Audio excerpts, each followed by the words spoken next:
Hello, everyone. My name is Mary Howard Lippo, and I am an integrative nutrition health coach specializing in perimenopause and menopause. And today I'm going to talk about what I call part two of MenoMindset, and we're going to talk about choices. So, in part one, we talked about joys and different ways that you can kind of bring things in and celebrating that around this time. And today I'm going to talk about choices. And I want to kind of frame this more around choices of um, choosing maybe to feel stuck. Okay, so what do I mean by that? So I'll use hormone therapy as an example. So yeah, hormone therapy is great. It works well for many women. Many women can take it. However, there are some women who choose not to take it or can't take it, maybe for a medical history or what have you, valid reasons for not doing it. But with that, I know a lot of women who say, well, I can't take that, or I don't want to take that. I'm afraid to take that. So I just have to suffer. There's nothing I can do. Okay. So that is a choice. Sitting in that mindset is a choice. Okay. Not doing anything just because you can't take HRT or choose not to take it is a choice. So what do I mean by that? Okay. And I say this often because it's true, even though I do take hormone therapy. The best thing you can do for your physical symptoms and overall health and well-being is changing your nutrition and lifestyle. More than even hormone therapy, nutrition and lifestyle will take you so much farther. So for example, I struggle with brain fog. I am totally convinced it is a result of long COVID when I had that and perimenopause coming together. Okay.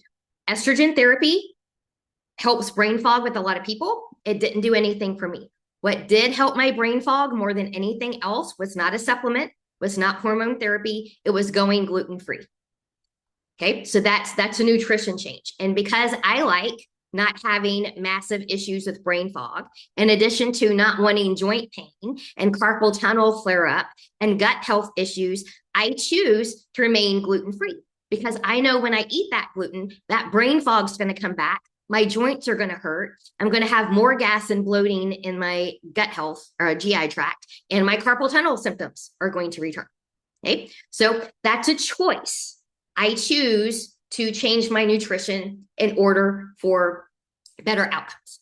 Okay, so and there's a reason why every book written in the last 10 years on perimenopause and menopause, I'll give you a brief example of what every one of them say, a little bit of a difference, but all of them say anti-inflammatory nutrition and lifestyle. Why do they say that? Because it works, because it matters.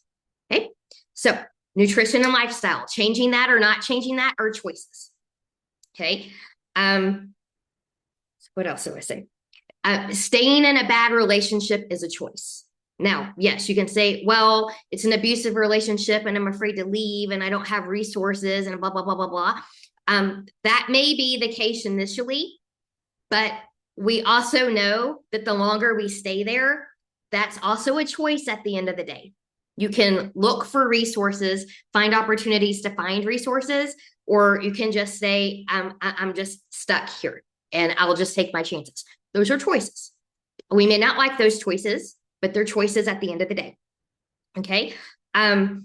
Routines.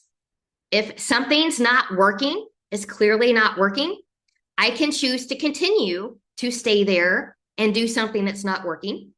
Or I can choose to make a change and figure out how am I going to make this work?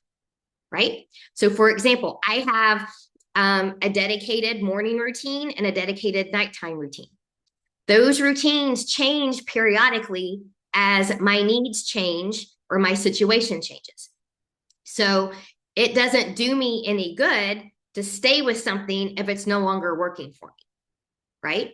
So one thing that I used to do is I would put, after I've did my AM routine, let's say for skincare, I would put the morning routine stuff up. I would take my nighttime routine stuff and just have it out on the counter. Okay. So now, as I've changed things and I'm becoming less and less tolerant of clutter and things not being in their place, I no longer keep my bedtime routine stuff out. I don't get it out after I put my AM routine stuff in. Okay. I have a list because sometimes I forget what I'm doing to take everything out, but that goes back in at the end of the night. I do still, however, put my morning routine stuff out after I've done my bedtime routine. And that's working for me really well right now. So that's an example of when something no longer works for you, you make a change until you find what does. Okay. So again, that's choices. Avoiding your finances. I used to be so guilty of this. I had a lot of shame around money, a lot of fear around money, not knowing how money works, all of those things. Had a lot of fear, a lot of shame, a lot of anxiety. And so I would just avoid. Well, that's a choice. Then about 3 or 4 years ago, I made a choice to work within internal systems with my body and my nervous system around the energetics of money to kind of clear that out. Now, not only do I no longer avoid my finances, I look forward to looking at my balances and my numbers every single day. I like knowing exactly where I am at any given moment. I know what my investments are doing. I know what my savings accounts are doing. I know what my checking accounts are doing. I know what's coming in. I know what has to go out. Every dollar has an assignment.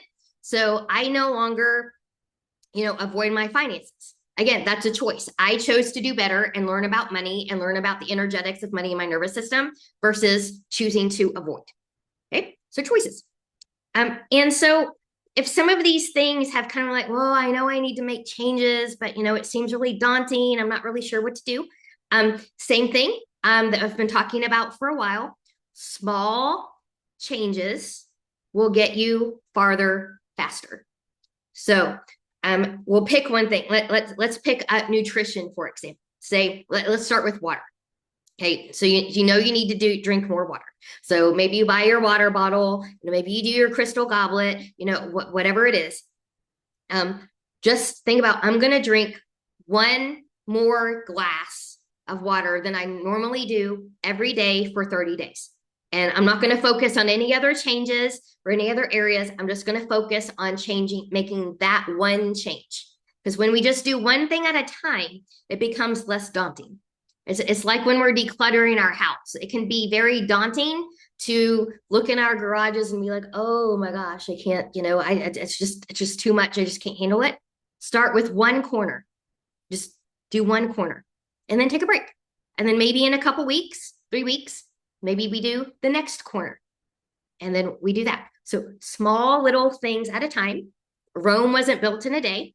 Your habits are not going to change in a day. So give yourself at least 30 days to focus on one small change. And then once you have developed that into a habit, then go to the next thing. And it doesn't have to be another nutrition thing. It can be, again, maybe you want to learn about money and you want to not avoid your finances anymore. Maybe it's that. Maybe like I'm going to, take a dedicated time twice a week and I'm going to balance my books. And then you just kind of like money dates for yourself. And you just do that. And then once that becomes habitual, and you know your numbers, you go into the next thing, and then the next thing. So it doesn't all have to be done at one time. Okay. So hopefully the small sustainable change steps helps you with making choices and how you can make small choices at a time. Again, when we choose to stay where we're at because we've always done it or whatever, you are choosing to stay stuck. You cannot grow in comfort. You have to make a change and get a little bit uncomfortable. Okay. And then when you do that, magic happens. So again, MenoMindset, choices. You can choose to be stuck. You can choose to be positive. You can choose to make changes, but it all comes down to choices at the end of the day. So ask yourself, am I making choices that are right for me right now? Okay. I will leave you with that. Have a wonderful day, and I'll see you next time.